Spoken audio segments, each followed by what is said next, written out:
What's up? I'm Loz. And I'm Matt. We're in While She Sleeps, and this is our track by track for Sleep Society.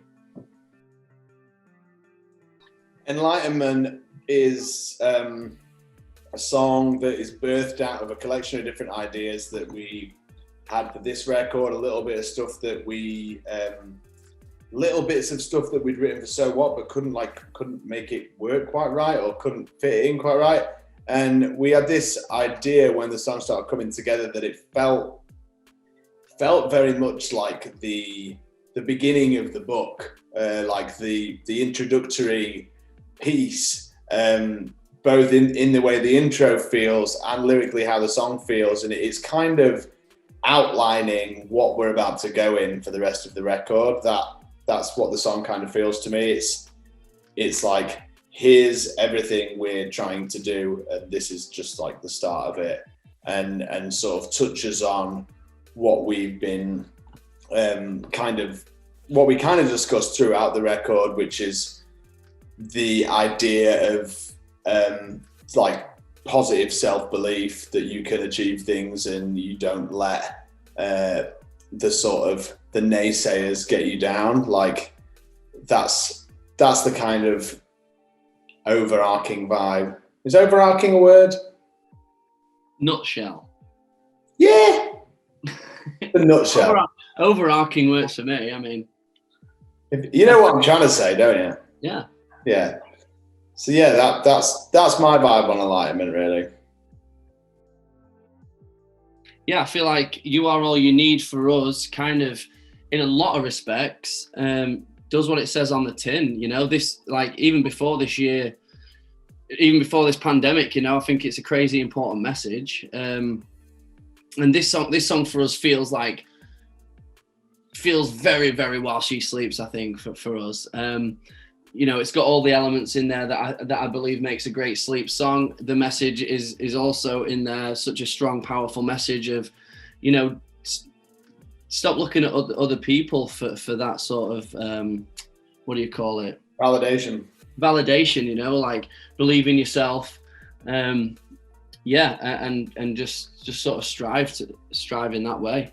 It kind of comes from the thing that we talk about quite a lot in Sleep Society, that is like being proud of being the counterculture. Like, it's not about being mainstream. It's not about us trying to like see what's popular and grab it. It's like, we're proud of be like shouting and screaming our heads off, and we know that's not for everyone. Like, it's about saying like that is enough for us, and we know there's this incredible world below the surface there that you might know nothing about, but like once you get in it, you realize what it's all about, and embracing our imperfections and like being proud of them.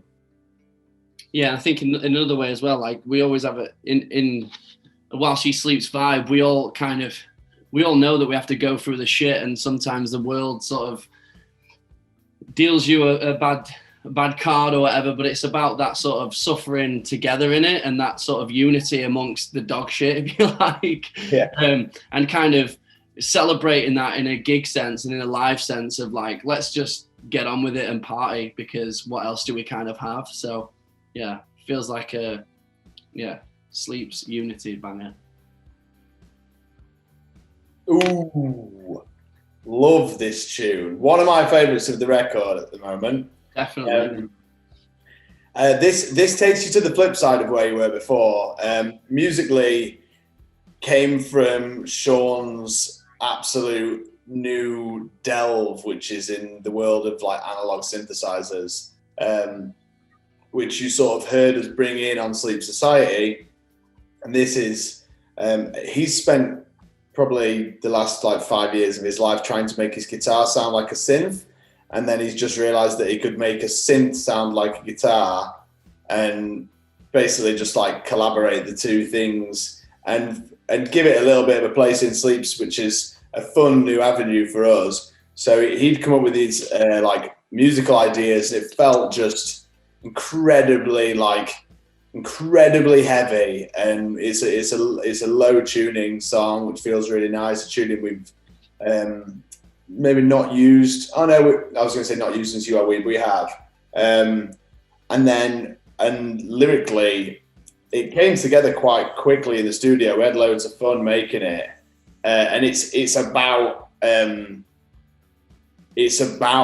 how you feel when you're negative. It's about sort of like because we talk quite a lot about positivity, but like that's not to say that we don't have massive negative lows, just like everyone does. And this song is about what it's like when you're in those moments and how you feel when you're in those things. And sometimes they can come from a sense of feeling like trapped in a way in this, like in the way the world is and in the way the norm is. And like, so that like, that's what we mean by like systematic, like the systematic way of how you should live your life and what you should be to be an adult or like have your shit together. And that song's about like, just because that's what people see as normal, that doesn't mean it's right, and that doesn't mean you have to do it. And it's like, yeah, the song makes me want to smash shit up.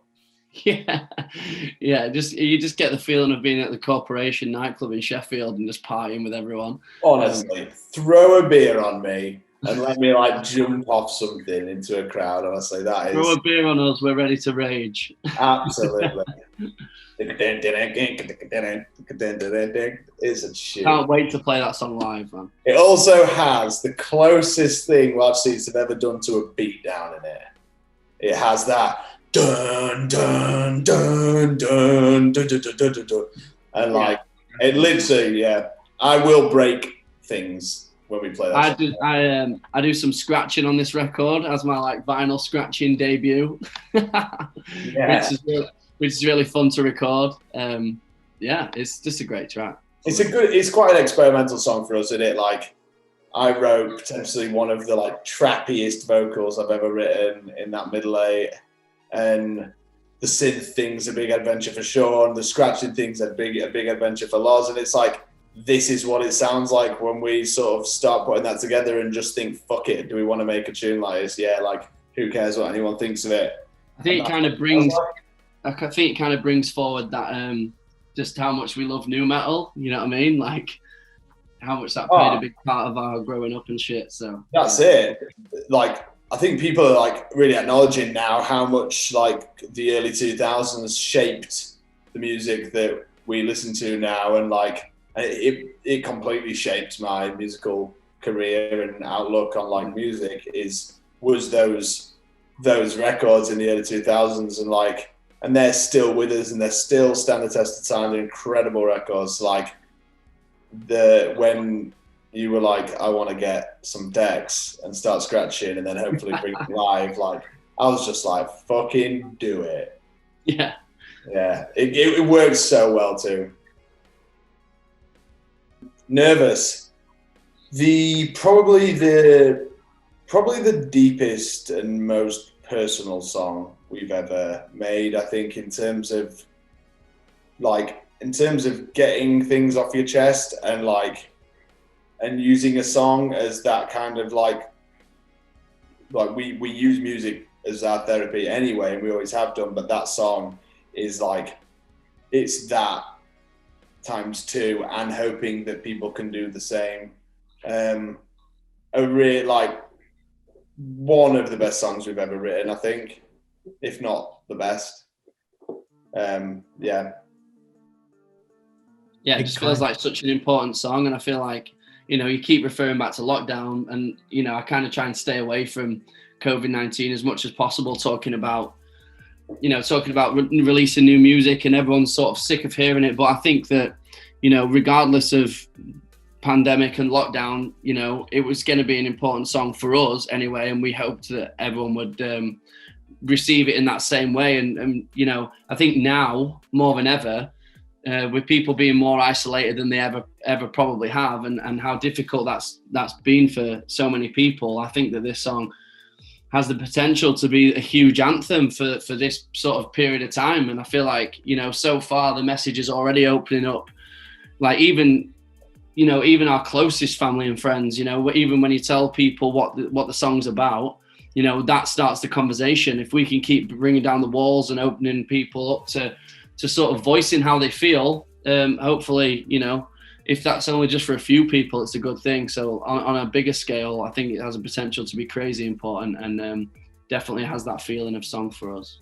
Yeah, I don't think we realised when we wrote it how much the year was going to continue, and how many times that subject was kind of going to knock on our door and be like, I'm like watching like multiple people around me suffer heavily, watching like people's mental health like really get affected by the situation, even if not directly, just as a sort of byproduct of the way the year's been.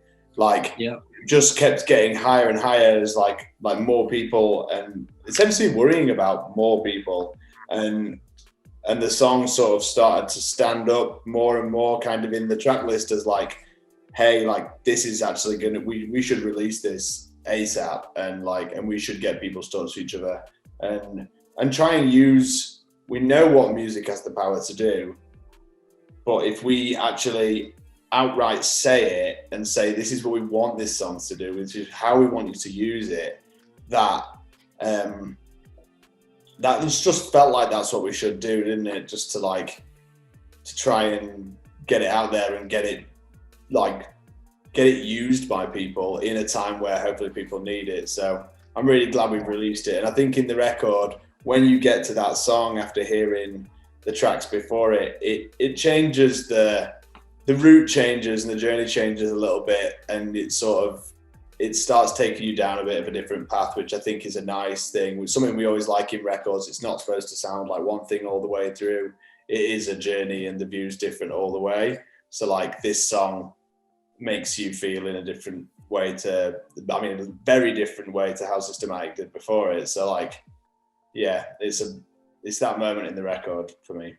Yeah, I think we've always wanted to be a band that uses, you know, we've worked hard to get where we're at, and we want to use a platform to sort of, for good, you know, we've got an opportunity to say something important, you know, so let's do it. And I think that Nervous definitely feels like we've used that opportunity to try and do that. And like Matt said, like get people talking about something that's not openly spoken about enough. So yeah, I think it can be a crazy important song, and we love it. Like even you know, even if that wasn't the case and we were just keeping it for ourselves, like it's opened us up to each other so much already. And like I said, close family and friends. So it's already doing what it needs to do in terms of the Sleep Society and people close to us. So yeah, hopefully that can continue. And yeah. Pyai stands for Place Your Attention Inwards. And the idea behind this piece of music is basically we've just sort of bit your head off in 4 different directions. Is that right? Yeah. Yeah? Is Nervous track 4? Yeah. No. And like, so we kind of wanted, after Nervous, Place Your Attention Inwards is very much, is supposed to do what it says on the tin. It's about sort of having that moment to digest what you've just heard, especially with Nervous, to sort of think about what we've just said and how that song's made you feel, and maybe think about how you want to use those feelings and like try and do something good with them. And that song is about just trying to have a moment to yourself, and in a similar way that it's super important to break up your pace of life and like break up normality of normal life with doing things like exercise or just getting out into nature and doing things that actually like refuel you as a person. That song is kind of our way of trying to do that mid-record. And that's its job. I think hopefully it does it pretty well. It's a really, really beautiful collaborative piece of music by Sean and Sav.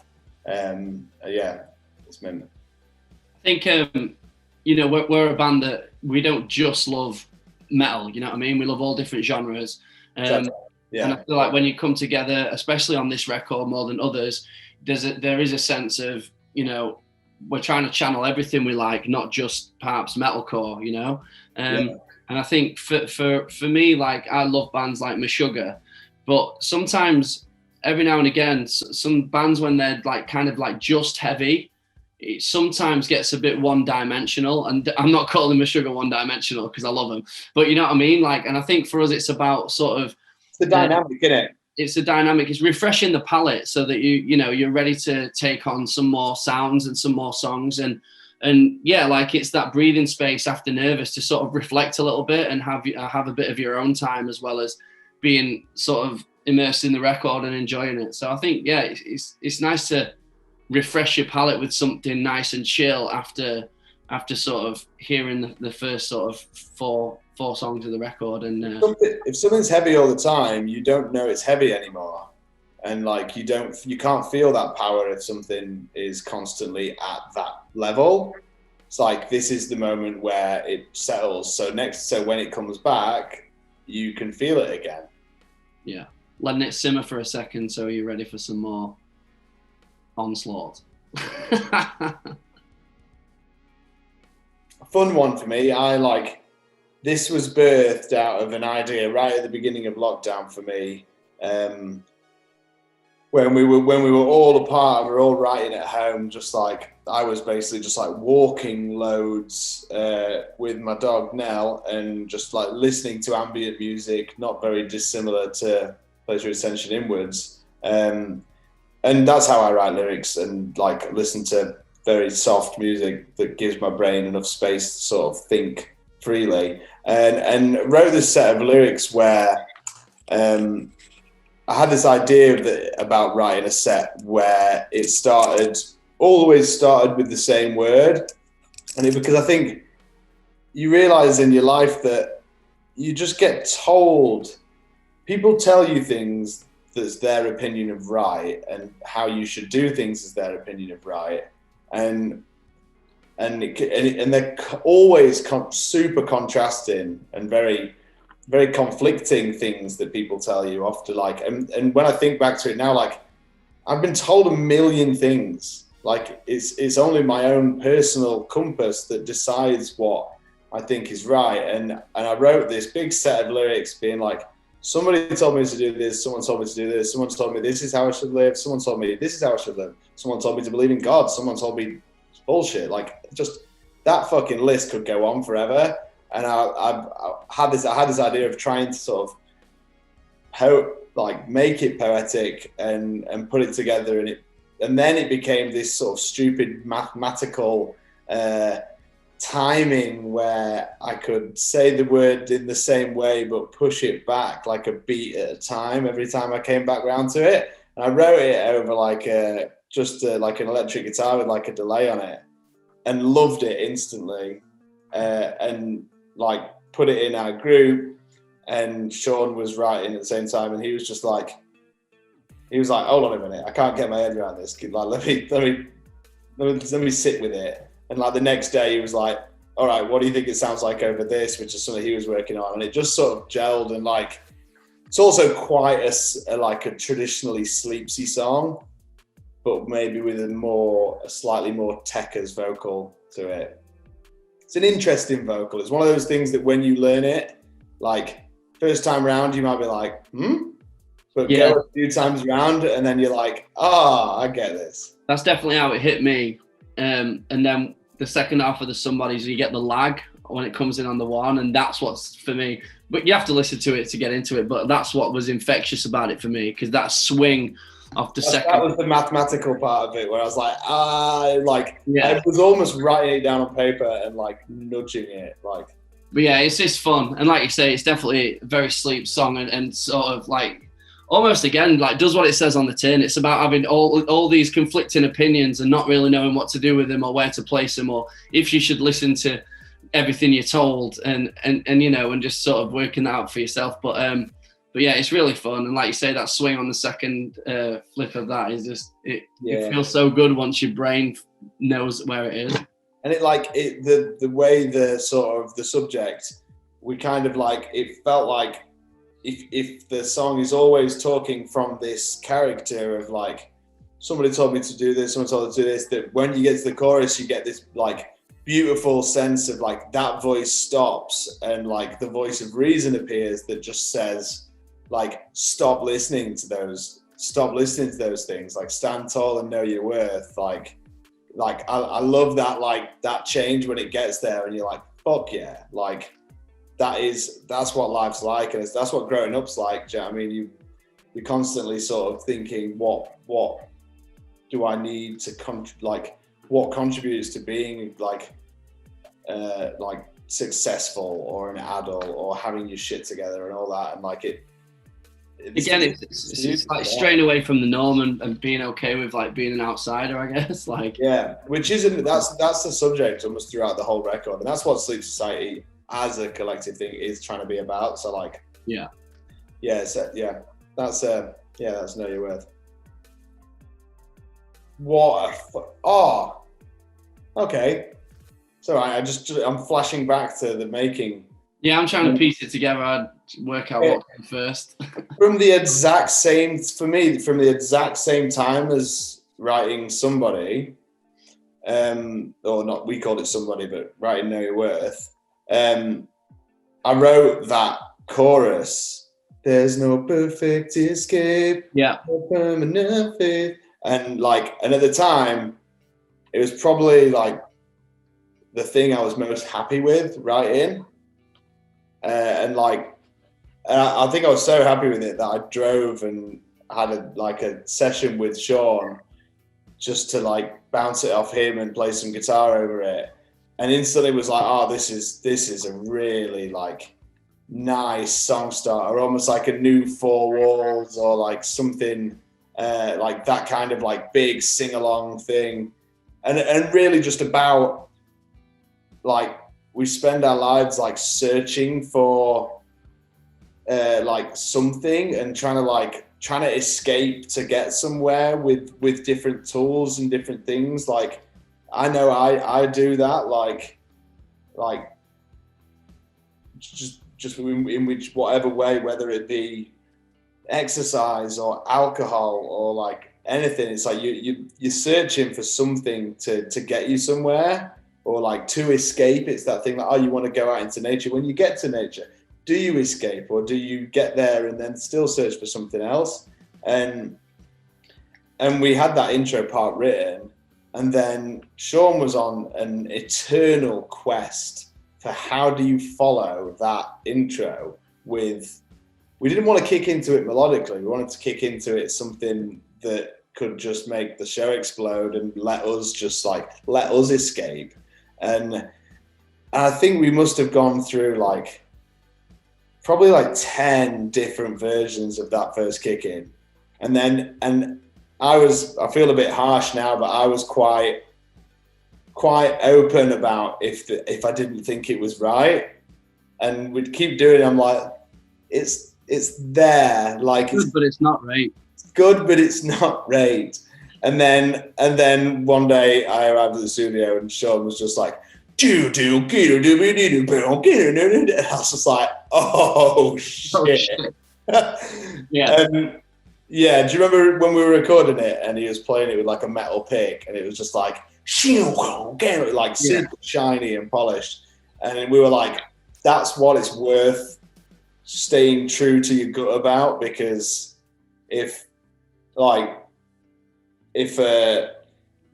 we could have gone with the first one and it would have been cool, but if we stuck it out and what it became was just this fucking machine, like it's like a punk rock meets metal anthemic onslaught in it, because it has a guest, Deryck Whibley guest on it, but it's also feels like such a big, almost like metalcore song. I have some of the heaviest vocals of the album right there in that song, so it's got a real mash of everything, like everything that the album holds within that song. Yeah, that's probably one of my top ones from the record as well, to be honest. Yeah, the solo section with the woes behind it fucking gets me going. Like, yeah. I was driving the other day to it and I had to be like, slow down. I think like within that song, everyone and everything involved has its time to shine, which I think is why it makes it such a good song on the record as well. Yeah, and it was like it was a song that I was stoked with before Deryck even came as an opportunity. Like, Yeah. so like we were like happy with that tune, and then when Deryck came back and was like, I'm keen to be involved in a song, we were like, what about No Defeat for the Brave? And they just like slotted straight in. But as well, I think there's just something, I get such a nice feeling when I think about how amazing will it be to, like, what a great thing for everyone to shout. Like that phrase for me, saying no defeat for the brave, just says, like, if you believe in what you do, which is this underlying element throughout the whole record, if you do believe in what you do and you're proud of it and you stick at it, like, then then you've succeeded. It doesn't matter about what happens with it. It's the fact that you persisted with it and you plowed on with what you believed in, and that, to me, like there is no defeat in that if you're doing it. It's a real, I love that phrase, and I hope that it resonates with people when it comes out / now it's out. Division Street was Matt's baby. He he'd written a lot of the lyrics and wanted to do a really stripped back, chill song. I think, like we've said before, but with this record, we're really trying to bring in all the different elements of what makes, us people, as well as what will make an interesting record. And like we said, we don't just listen to heavy stuff all the time. We listen to other stuff, stripped back stuff. As a band, we're hugely influenced by Thrice. As a collective, we all love Thrice, and they, in a similar vein, they do this whole stripped back thing sometimes, and Dustin's voice is so beautiful. So I guess, I don't know, for me, that's how it kind of came about and what we wanted to achieve with the song. And as well as that, we were trying to sort of support local venues and that as well. These venues aren't doing anything at the moment. We went and recorded the song at a wicked venue that's just down from where we do our stuff in Sheffield. And studio and a venue. Both. Really special time to record it there in a beautiful empty small venue. And the song's just it's a one take recording. That's we didn't just do it once. It's the sound of one take. We did it about fucking 30 times, but it's the sound of one take. It's just one room full of mics, the five of us, and really, just going back to sort of where it started, that song. Sav in this record has been, in the last couple of years, has been on a real journey with himself playing piano, and he wrote the piano piece for Division Street and showed it me one day, and it had this beautiful, classic, timeless, almost like Fleetwood Mac, Crosby, Stills and Nash, really nice feeling to the notes. And as soon as he played it, I was like, dude, let me write something over it. And I think Sav actually had a couple of little ideas on it. And at that night, I just did my usual and just sort of sat out the back of my house late into the night, listening to it. And it's such a nice feeling. You'll know this feeling as well, Loz, but when you it's like finding treasure when you're trying to write vocals and you open this little box and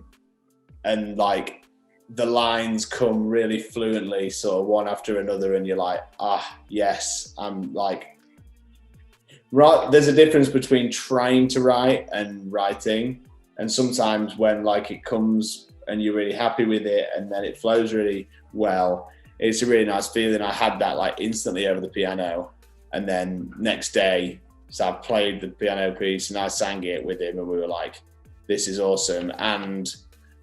And we were like, let's not turn it into a full song. Let's try and make it something special. Like Loz just said about it being, again, it's almost like another palette cleansing part, or just a part to just refresh you. And it's something we've done. We've always had this little bit in the band, the end of This Is the Six has Reunite on it. The end of This Is Reunite on it, and Modern Minds on the end of Brainwashed, and we've always had this sort of piano influence and trophies off of No Sense for Nothing, and we we kind of wanted to take it back there, but do it even more raw, which is why we went to that local spot, Yellow Arch, to record it. And yeah, just a nice different piece of music. Hopefully something that you get your own thing from. Lyrically, it was talking more about the sort of quite similar to what Know Your Worth is talking about, just like the conflicting opinions of people telling you what's right. And yeah, fun piece of music, something I'm really proud of. Well, Sleep Society is like sort of refers to kind of, I personally think it refers to how we released You Are We and how important that record was for us. That kind of birthed the way that we wanted to do things with Sleep Society. You know, You Are We was a really positive album release for us as a band, probably one of the most successful releases, and it was like stripped back. You know, it was probably, you know, we wanted to step away and be more independent than we've ever been before, and we managed to achieve that. And it was the record where we realized that you know, people do care about this band and hugely want us to succeed. And I think that in turn then birthed the idea of like, how do we do that again, but kind of like on steroids. So I think we just sort of took elements of what made that successful and kind of brought it to the forefront of this campaign, which eventually turned into the Sleep Society and the Patreon campaign.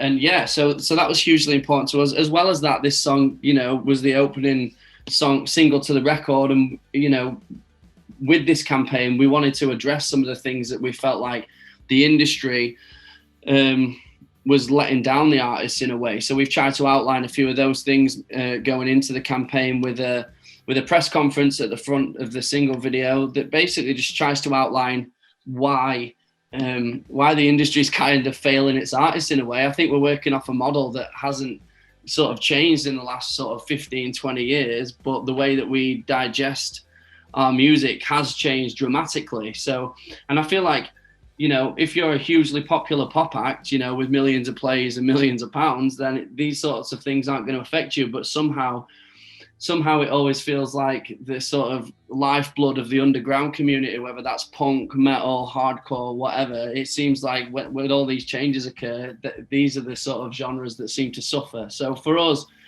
it was about trying to bring them to the forefront of our campaign and addressing those and letting the fans of the band and the people that have got their ears on us sort of where we're at, sort of dropping them with smoke and mirrors and just sort of letting them know where we're at and letting them know that, you know, we need to try and make this more sustainable, not just for While She Sleeps, but for our future artists. You know, I think that we want to turn around in a few years to our children's children and say that this is an amazing industry to be a part of, and not to deter anyone from that. You know, we've loved every second of being in this rock band or metal band, and yeah, it's important to us to nurture what we do have now, so it's not changed to the point of it being a negative thing in the future for anyone wanting to get into these genres. So that's kind of what we tried to do with the song.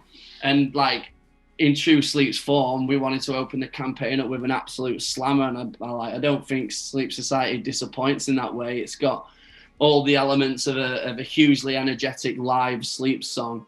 Totally. And yeah.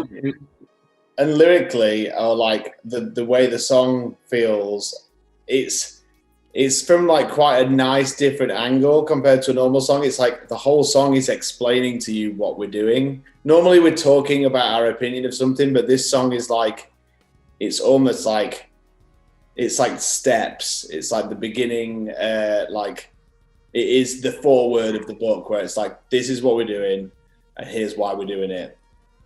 Like, yeah, so I'm really proud of that song as a first release, and hopefully it's set up everything we do with this record in like quite an accurate way, because it says it how it is off the bat and gives you a good taste of what we're trying to do. Yeah, it kind of holds on to everything, whether that's like the sense of community that we talk about with the society, or whether it's like trying to change the industry a little bit and open people's eyes to, you know, why it's sort of failing its artists in a way, and just slamming a bit of fact in your face at the forefront of it, being like, this is where we're at, guys. And like we say, dropping that smoke and mirrors. We're not, you know, we're not those rock star arrogant dudes like with all the mystery. We're more like the dudes from next door that like started a band, you know, like the guys from your block that are still rocking out. And I think that gives us a perfect platform to say, look, some of this shit's fucked up and it needs sorting, but like, here's a little spice of why with a really heavy tune. So Call of the Void, this tune is very much Loz and Sav's baby on the record. Like, for me, this is the song I had the least involvement with musically, which was actually a really nice experience because I like generally am quite like a control freak. So like I just got to sort of sit back and watch this song birth into something without any of me in it. But I really enjoyed that, and I feel like from my perspective, like you, Loz, it sort of investigated a slightly sort of different avenue of yourself and writing in this, but also like pushed yourself to do something different and made something really cool. And I think Sav did something quite similar with it. And that like dynamic of you two made a really special song. Yeah, that's right. I think like it's all right. You know, I've always loved screaming. Like that's what I do. You know, screaming is what I do. But I think there's also with screaming your head off comes like a bit of a facade you can hide behind. And I think that, you know, you can kind of put on a front in a screaming way, but when you strip that off and it's just clean vocals, and it's a lot more, you're a lot more vulnerable. You sound a lot more vulnerable, and it's very much how you sound, and that can sometimes be difficult. I think that it's important for all of us in this band to progress and step out of our comfort zone, try new things, whether that's stepping outside of a genre or whether it's like pushing ourselves to like scream or try singing more. So I think with that song, this is kind of what I tried to do. I think the themes that run through this album made it make sense to me to try and write something a bit more clean, because the album's talking about, you know, being confident in yourself, and all the way through the album it's spoken about, you know, like having a positive mental attitude and not letting people break you down, and you know, all these titles and lyrics, you are all you need. So for me it was a bit of that, and Sav came with the piano piece, and like Matt said, he sat with a lot of lyrics during lockdown when he was on his own. The same thing happened for me. I would just sort of writing, I can't really play guitar very well at all, but I've started trying to pick that up, and even just knowing a few chords has kind of helped me a little bit with my sort of writing, in terms of being able to take it to the group and be like, yo, this is what I've got. So there was a bit of that involved. So I kind of collabed it with Sav's piano piece, and then Sean got his wizardry. Sean put his wizardry in there, and you know, Call of the Void is a French. The French actually have a word that they've made, or like a phrase that they made, that actually means Call of the Void. Je appelle de vide. I can't remember how you pronounce it exactly, but that was really interesting to me. And with all the themes that we've had running through the album, it was kind of, you know, there's always that call of the void, isn't there? You know, you're always pulled towards the unknown. You're always pulled towards this like sort of darker place. There's something about that really spoke to me. So I just wanted to sort of explore that and explore a bit more of my clean voice, which was really nice to do. And I think it sort of wraps up the album quite nicely as well, being placed just at the end there. Yeah, and it was a bit of an experiment for us all, just to try new things, I guess. This has a really nice full circle thing about it. So like, obviously when we were all younger, you'd buy a new CD, and I feel like you would like read the lyrics in the booklet, and then you'd get to the end and you'd like read the thanks and like see what the album was about and what it meant to the band and who was involved. And then kind of like what goes along with that, and CDs are no longer a thing. So I think in a way, it was like us putting together like a time capsule that almost was a bit of that gratitude and a bit of that thanks and a bit of a sense of like, we appreciate anyone that's sort of in with us in this, or helping us in any way, or supported us in any way. or thanks for listening. That's that moment. Sorry, Lars.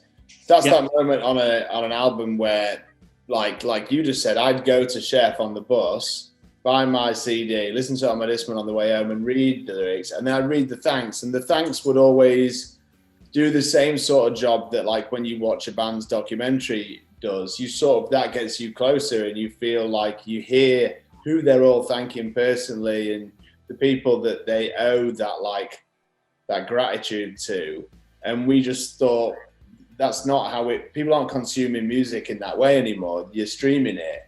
So does that mean that we lose, in the same way that, like, I was quite sad, like, because streaming became so big, I felt like I lost a little bit of the importance of artwork on albums, because I used to, booklets were such a thing and the artwork was such a thing. Luckily, because vinyl sort of had its comeback, artwork is now got a place to sort of sit proud.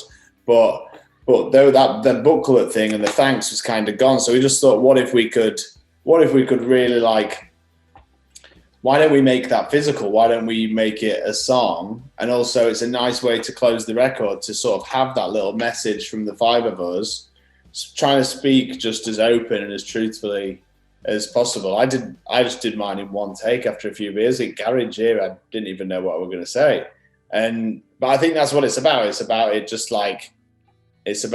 being us trying to say how we feel at this point in our careers, and this 5 records in, do you know what I mean? And hopefully people can hear that in it, that we do really owe our thanks to the people around us who've supported it for years, and to our audience and to our fans. And I think it's important that we say that as clear as possible to everyone, that look, like, we wouldn't be able to do this if it wasn't for the support we have.